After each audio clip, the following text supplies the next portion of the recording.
രാജ്യത്തിന്റെ ഭൂരിഭാഗം സംസ്ഥാനങ്ങളും കനത്ത കാലവർഷക്കെടുതിയിൽ വലയുകയാണ്. ഡൽഹി മുതൽ കേരളം വരെയും ഉത്തരാഖണ്ഡ് മുതൽ അസം വരെയുമുള്ള സംസ്ഥാനങ്ങളിൽ പ്രളയവും ഉരുൾപൊട്ടലും വലിയ നാശമാണ് വിതച്ചിട്ടുള്ളത്. ഛത്തീസ്ഗഡിന് മുകളിലായുള്ള തീവ്ര ന്യൂനമർദ്ദമാണ് നിലവിൽ ഉത്തരേന്ത്യയിലും മധ്യേന്ത്യയിലും കനത്ത മഴയ്ക്ക് കാരണമാകുന്നത്.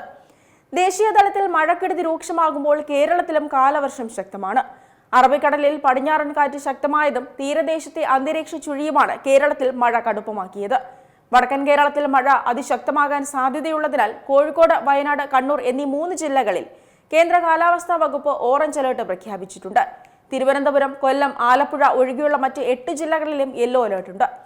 കേരള തീരത്ത് ഉയർന്ന തിരമാലകൾക്കും കടലാക്രമണത്തിനും സാധ്യതയുള്ളതിനാൽ മത്സ്യത്തൊഴിലാളികൾ കടലിൽ പോകരുതെന്നും നിർദ്ദേശമുണ്ട്.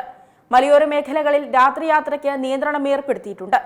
ഉത്തരാഖണ്ഡിൽ കനത്ത മഴയെ തുടർന്ന് വ്യാപകമായ ഉരുൾപൊട്ടലുകളാണ് റിപ്പോർട്ട് ചെയ്യുന്നത്. കേദാർനാഥ് ദേശീയപാതയിൽ ഉൾപ്പെടെ ഗതാഗതം തടസ്സപ്പെട്ടു. സംസ്ഥാനത്ത് നിലവിൽ 109 പ്രധാന റോഡുകൾ പൂർണ്ണമായി അടച്ചിട്ടിരിക്കുകയാണ്.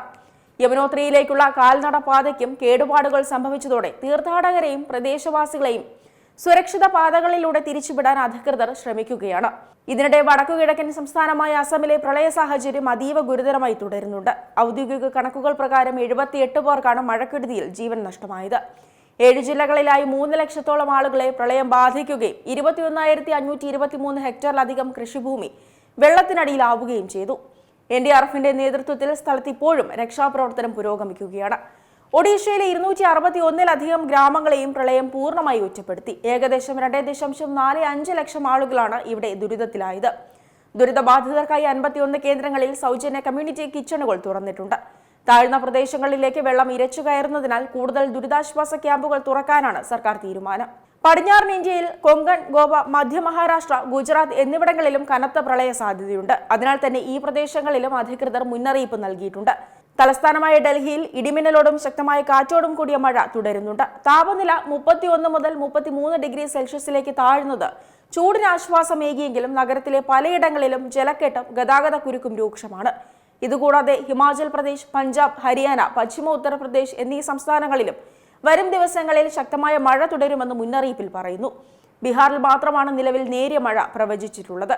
മഴ കനക്കുന്ന സാഹചര്യത്തിൽ പുഴകളുടെ തീരത്ത് താമസിക്കുന്നവരും ഉരുൾപൊട്ടൽ സാധ്യതയുള്ള മലയോര മേഖലകളിലുള്ളവരും പ്രാദേശിക ഭരണകൂടത്തിന്റെ നിർദ്ദേശങ്ങൾ കൃത്യമായി പാലിക്കണമെന്ന് അറിയിപ്പിൽ പറയുന്നു. അനാവശ്യ യാത്രകൾ ഒഴിവാക്കാനും ജലാശയങ്ങളിൽ ഇറങ്ങാതിരിക്കാനും ദുരന്ത നിവാരണ അതോറിറ്റി കർശന നിർദ്ദേശം നൽകിയിട്ടുണ്ട്. ഏറ്റവും പുതിയ വാർത്തകളും വിശേഷങ്ങളും വിരൽത്തുമ്പിലറിയാൻ സീ മലയാളം ന്യൂസ് എല്ലാ ഡിജിറ്റൽ പ്ലാറ്റ്ഫോമുകളിലും ലഭ്യം.